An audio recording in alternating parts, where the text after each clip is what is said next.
How many people suffer with these kinds of emotions, feelings, and energies in silence because the collective has not made it okay to talk about this?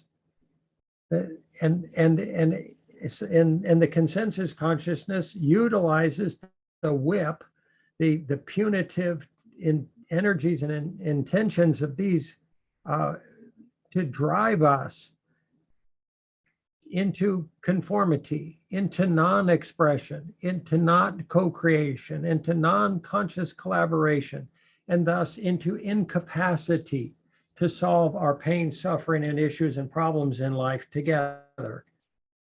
So if we don't talk about this, if we don't make it conscious, if we don't speak about it openly and commit as a conscious collective to the ongoing harmonious resolution of these dynamics, then how do they get resolved? Or do they just keep going like a skipping record, eating away at our energies, eating away at our joy and life process, trying to eat away at our potential as individuals and as collectives, spiritually, emotionally, relationally?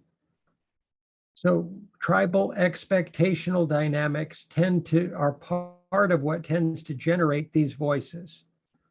So they attempt to enforce conformity within the team environment or space, within organizations, within our social process and our relationships. Simultaneously, they try to squelch open expression, co-creative expression, empowered expression, free expression. This is not, it's not just a masculine or a feminine dynamic, meaning both genders experience this process in different ways, and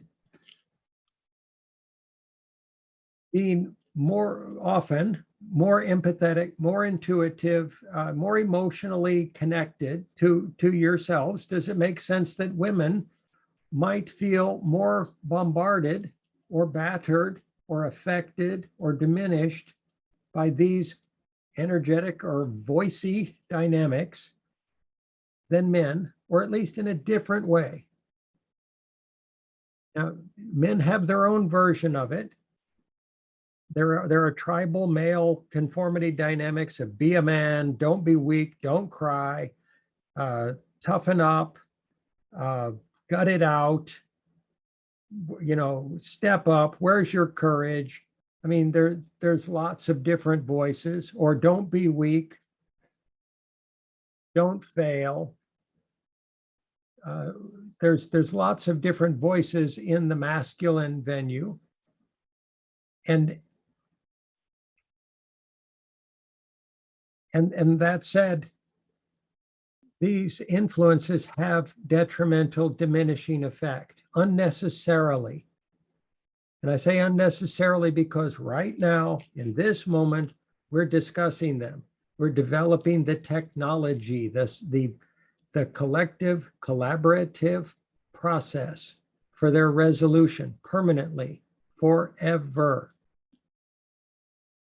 That is a choice that we can all make collectively together, to no longer be bombarded, assaulted, hurt, wounded, diminished, judged, criticized, shifted into states of either shame or victimhood or guilt or fear or less than or lower status or any of those ego dynamic, tribal dynamic modes of non-optimal function.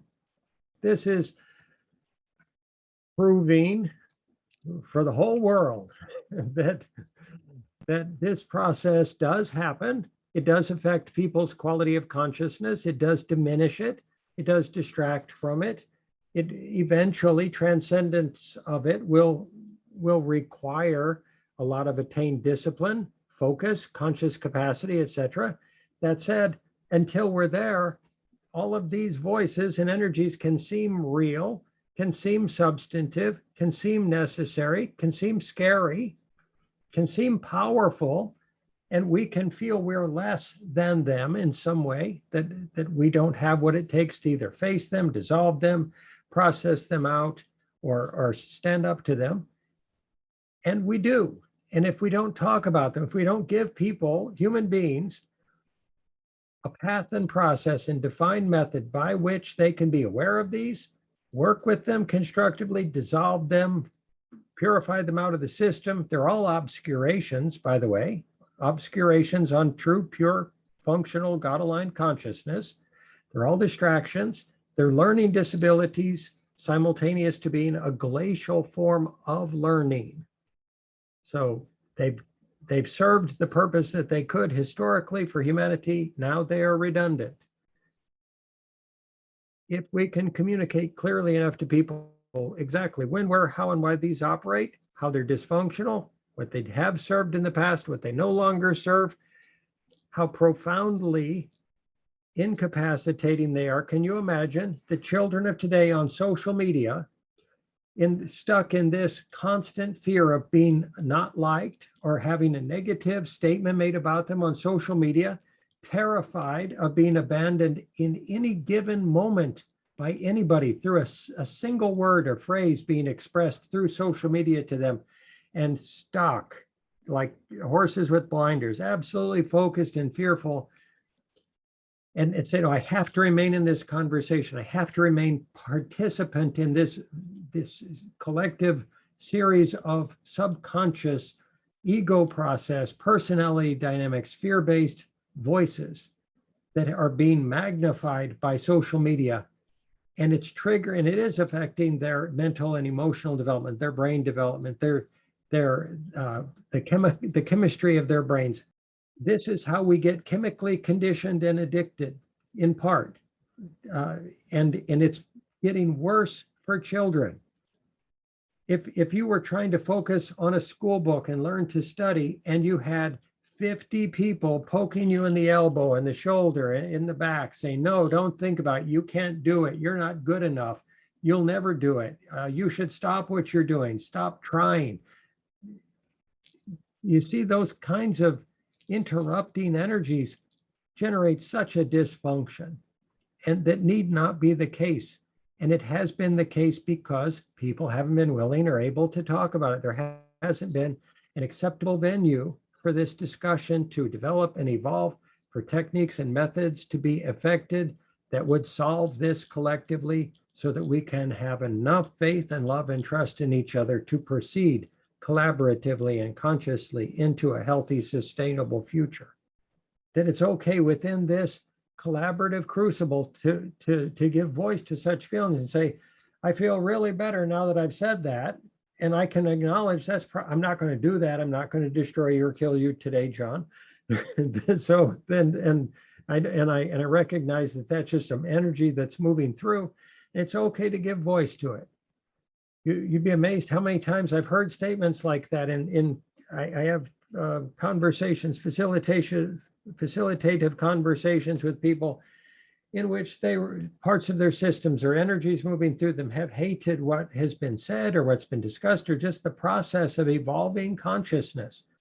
So if it's not okay to say that these things exist, that these voices occur, how do we work through them? How do we suss them out? How do we lovingly, kindly, unconditionally lovingly heal them, nurture them, nourish them into consciousness, into peace, into equanimity? If we judge them or punish them or try to expunge them from the process, are they going to go away? Are they going to be healed? Are we going to do what's necessary for them to be healed? If we can't acknowledge anything we can't accept the existence of, we cannot cure or heal or transcend or learn our way out of. It will continue until we accept. That doesn't mean submitting to it. It doesn't mean identifying with it. It doesn't mean becoming it. It doesn't mean operating or acting from it. If we can't accept that it exists, how can we apply the healing, soothing balm of whatever technique or method would resolve it? Like the Sedona method. If you had a voice that said, I hate this. You could say to yourself, could I possibly completely and totally release this feeling of I hate this, whatever it is? And then would I completely and totally release this? And when will I completely and totally release this hatred? And then it processes out.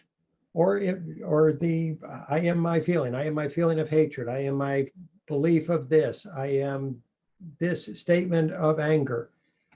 Or who is it that feels this and why? Who is it that hates and why? Who is it that is angry as why? Who is it that judges and why?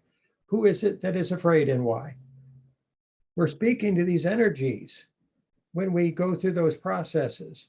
And there are others. There's anchoring and integration of integrating all these different energies, these different voices into an amalgam that's far more intelligent and conscious than any of these very unconscious recorded positionalities of negative perspective on life that make up the consensus consciousness or sub elements of fragmented subconscious parts of our own systems.